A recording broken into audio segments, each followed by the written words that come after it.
Hey everyone, welcome back to the YouTube channel. For those of you that are new here, my name is Harry Palmer and I'm a professional triathlete. The idea with this YouTube channel is to not only document my journey in the pro ranks, but to also educate, entertain and inspire everyone else to get involved in the sport. So if that sounds interesting to you, please do consider hitting the like button down below and subscribing to my channel.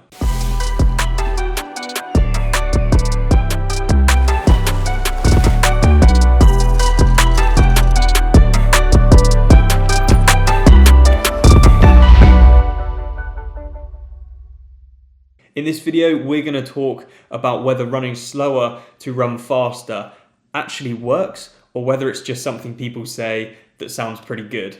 So let's crack on. Running slower to run faster has helped me massively and has really taken my training, my racing to the next level. Now, to put that into perspective, last year I was sort of struggling to run any faster than like a 117 off the bike.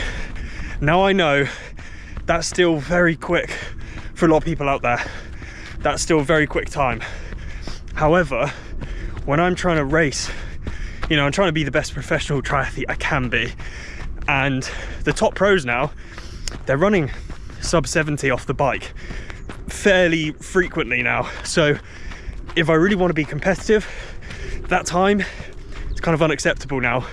And actually this season I've managed to frequently run off the bike 115s, sub 115s, and even a few times I've ran a low 113, which is really positive because it's getting closer to, you know, the guys at the front of the races, which is brilliant. But it also proves that actually my training is paying off and the slow and steady and the patience is really working.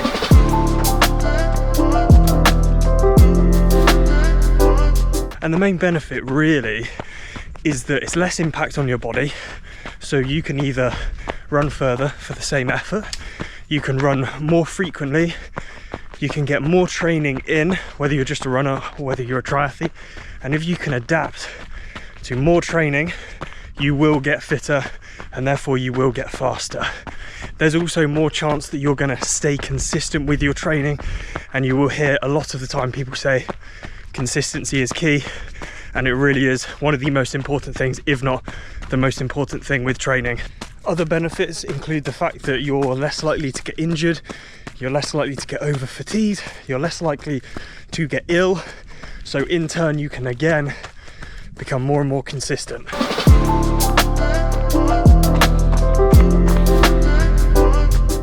We've talked about the benefits of running slower to run quicker, but now let's talk about how we actually put that into practice. Because I guarantee for a lot of people out there, it's quite counterintuitive. Just slipped up on the snow, that's brilliant.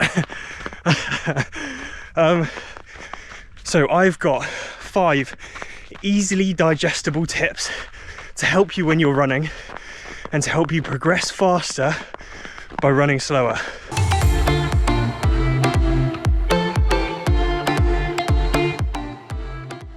Keep an eye on your heart rate. So you're going to get yourself, or want to get yourself, one of these.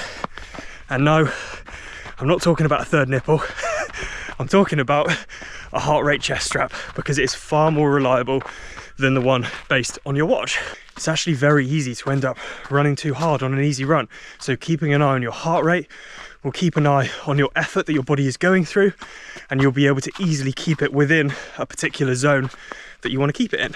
Now, I'll link to a test in the description below, which will go through a protocol for you to follow so that you can determine your zones for your training, so that you can make sure you're in the correct zone.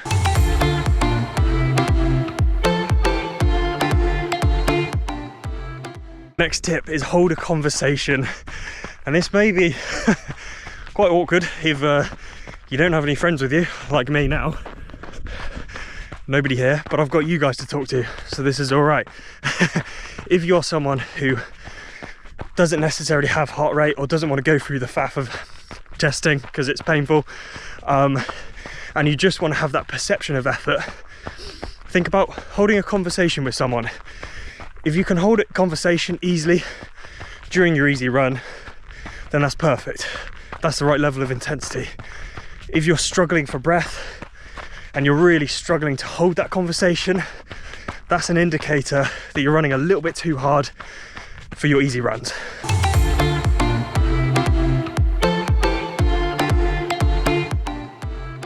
Find a running partner. This can actually be really, really helpful. Finding someone to run with who complements your running and make sure that you run easy.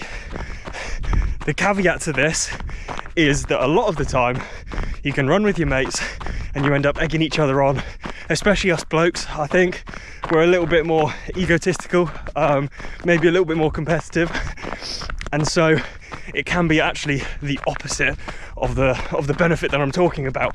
However, if you can run with someone or run with a group of people that help you run easier and that almost pull you back a little bit, as frustrating as that might be at first, it will help you so much and really help you control that speed, because sometimes when you're out on your own, it's very easy to get carried away. If you've got someone holding you back, it really gives you that reason to hold back.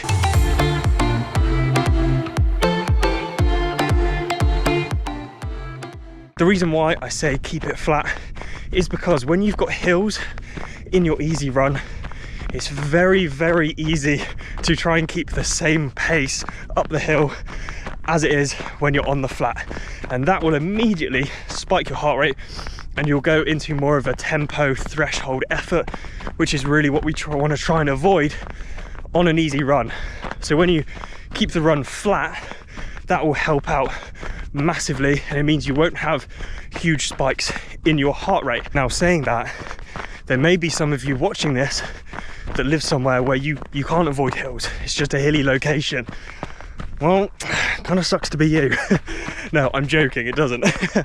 What you can do then, and you do need to be a little bit more patient with this and to be a little bit more in check, is just really back off up the hills, and sorry to say, you may need to walk.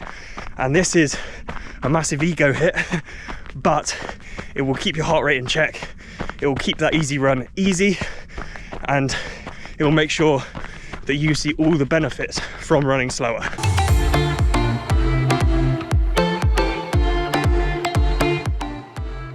Perhaps the hardest one of all is put your ego away. No one wants to see your ego. I think ego is quite a big reason for people perhaps running a bit too quick, and things like Strava don't necessarily help with this. Now, I'm not slagging off Strava at all. I think it's brilliant. I use it personally myself. I think it's a great tool to use. However, I do know for a fact that it's very easy to think, oh well, I want to impress my mates on Strava, so I'll go a little bit harder and my average pace will look really good. No one cares. No one cares what you're posting on Strava, let's be honest. Like, it's a bit savage, it's a bit brutal, but really, like, it doesn't matter. So put your ego away and show your ego on race day. Don't show your ego in training. That's my biggest tip. That's really something that I've learned over, I guess, the last few years, is you don't need to have an ego in training. Removing your ego from training helps massively. You see huge benefits. And then, you know, bring your ego back for racing, and I think sometimes it can help there, but not in training. I really hope you guys have enjoyed this video. Let me know what you think of it in the comments section below, and if you've got any other tips that you think that I've missed out, I'll give you an extra 6th tip as well, which is what you will need for any type of training that you do. Patience. You need to have patience. There's no point in trying to run slower, giving it a week, not seeing any benefits and thinking it doesn't work. Like, everything takes time. I'd argue perhaps that if you run harder, you may see benefits a bit quicker, but like I said, you'll end up plateauing, getting injured, getting ill, losing consistency, and really that's not where you want to be. So if you strip it back, you run easier, you have patience, you give it a little bit of time, I can almost guarantee everyone will benefit from this if you just give it a bit of time and you see for yourself. So please do give that a go now, because it's the time of year to be really focusing on the easy training, the base training. at least 80% of your running or your triathlon training right now should be chilled, should be base. So give this a go and see how you get on. So thanks for watching, and I'll see you in the next video.